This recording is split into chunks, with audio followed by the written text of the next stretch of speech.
Well, I knew the theater had been newly renovated, Yeah. and I'd never connected with this part of my life. Never? Never? No, Not no. I really. mean, no. Like I used to come to South Carolina every summer, but I didn't even come see this building. I didn't even know the building existed. I didn't go. Maybe I went to the church when I was little. But I think it's just important to me now because I have kids myself now, and I'm going through a lot of changes professionally. No.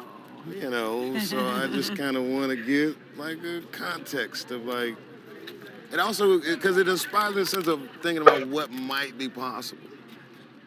What do you mean? What do you mean? So What much, do you mean?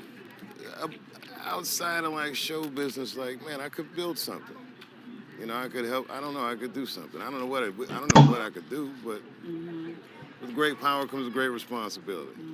And so, if you would, please join me in welcoming Dave Chappelle home again.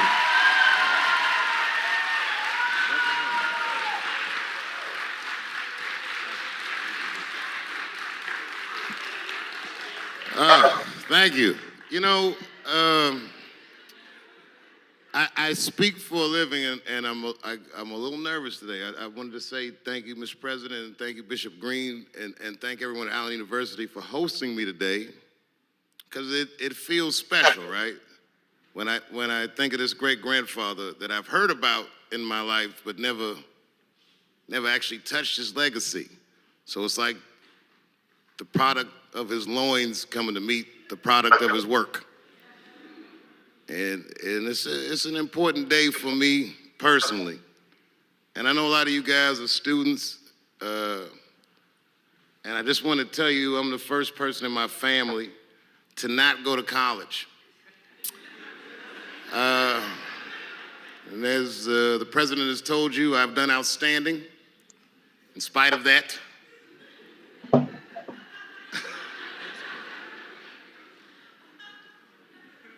But one thing I did want to say, and one thing today just made me think about, for all the things that I've done, I'm most renowned for what I didn't do. I've made decisions in my career that a lot of people have called insane. 2004 had $50 million deal on the table. And in a crisis of conscience, flipped the table over and walked away. Went to South Africa. Everyone said I was running away from the money. That is not true. In fact, I still want that money.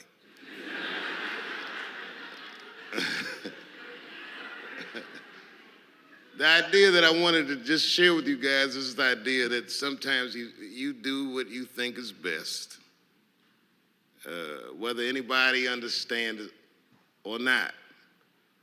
I heard a story about my father where someone told me he used to do statistics for a company in D.C. The company he did statistics for started doing business with the South African government, so he quit his job. It's caused a lot of problems between him and his wife. It's hard for a man when he can't provide for his family the way he wants to, and he suffered through it. And a generation later, when I had my crisis of conscience, I was able to go to a free South Africa and get away from the heat. This idea that what you do in your lifetime informs the generations that comes after you is something I keep thinking about, something that is so much bigger than just ourselves. And today I'm standing in front of you guys, and I know you guys are like, oh, I know you're bored. But I see family of mine in the front row some who I've never met, and I just realize how all of us are connected. That my great-grandfather built something more substantial than buildings. He built a community, and he built, more importantly than a community, he built a way. So I'm very grateful. Very grateful. Hello, police. I was saying, what I mean. He's standing over like, so this is what black people talk about.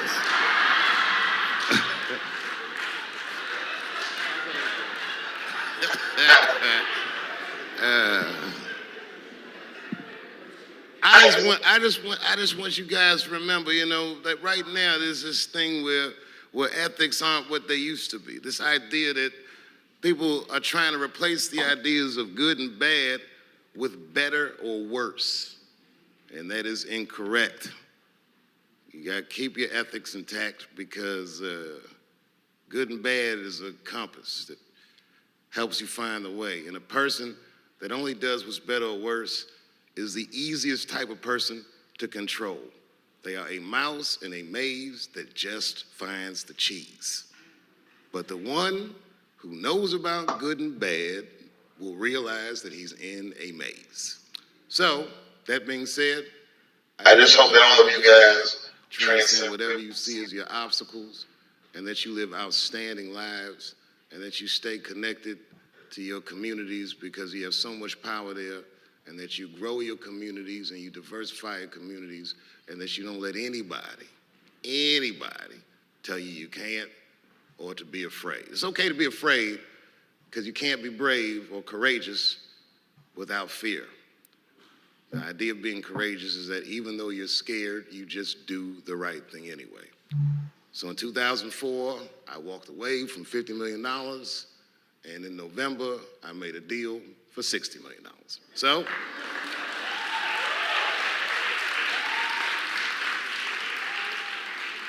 although I am not the most famous comedian of my time, I would like to know what their great-grandfathers did. I'm very proud today.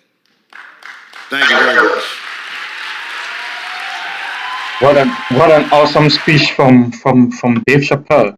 Like reiterating back what he said. So you can be brave or courageous without fear. Indeed, for sure, fear helps you to be brave because without fear, you can't know what it takes to be a brave person.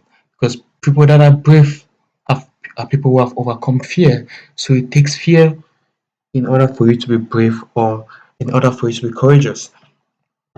And he also said something that I want to reiterate it again. He said, don't let anybody tell you that you can't do it. Don't let anybody tell you that you can do whatever you want to do in this world. And also another thing that he said that I also want to reiterate is, man, the only thing that limits you in this world, there's just one thing that limits us in this world, and that thing is ourselves.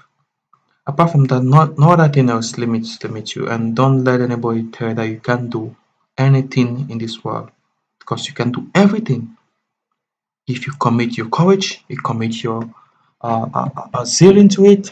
Trust me, you gonna do it.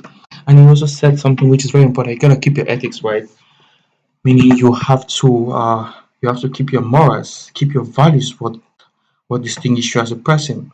What the things that your family, your parents, your loved ones, your community, train you and bestow on you when you were growing up. Those values, those ethics that separate you from other people, that make you unique. You know that that make you human. That helps you resonate with nature, with life. You you have to keep those ethics. They make you unique as an individual. So we gotta keep the ethics.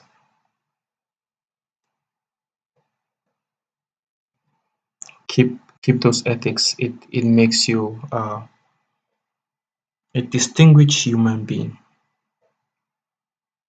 Makes you a distinguished character in this world. And he also said something that I wanna reiterate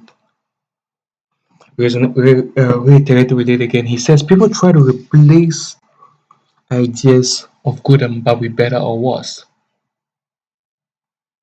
You know, better is not good enough. Better is something like that is good. Otherwise, the other one is better. Better is less important than good. Good is way more important than better. So you have to instead focus on the good and not on the better. And also, I want to reiterate on what he says, like you do what you think is best. Do what you think is best. And what you do in your lifetime informs the generation that comes after you. I mean, whatever thing we do in this world, we always leave a legacy, And the generation that comes after us are informed based on our actions, our decisions, and the rest.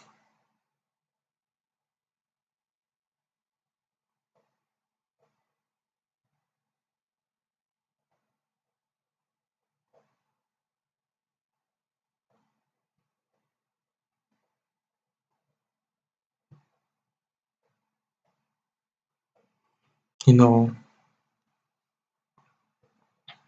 and as much as possible, always try to do good. Always live wherever you interact in this world, wherever you hang out with, wherever you spend time with, always leave something positive about yourself that a person can see and resonate with and appreciate you for. And he also said that he's the first person in his family not to go to college. So it means his siblings are pretty smart and pretty educated, but he is one of the most popular and one of the most successful.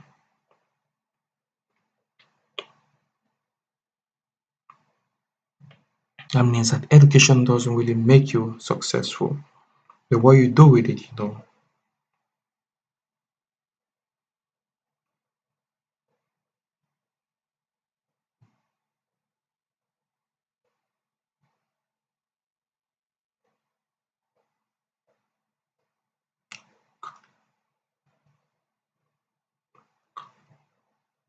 No, it's education doesn't make you successful, but what you do with it, that is what makes you a successful individual. That is what makes you a successful human being.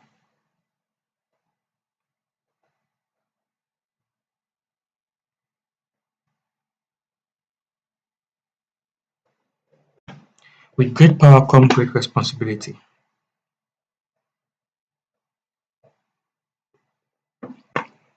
As we go in life and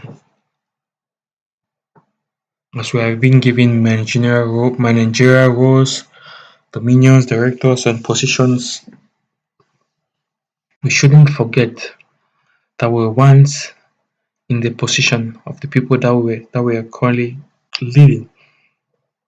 And we should try as much as possible to train them as humans, guide them, serve them as humans, and don't see ourselves that we are way more superior than them.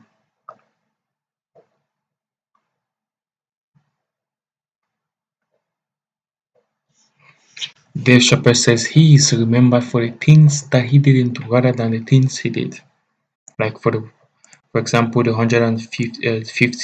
50 million dollars that he never got. But he came back and he got $60 million. So whatever thing that happens in your life, it's always for a reason. Maybe it's to prepare you for something great in future. Thank you guys for listening to this. That is my commentary.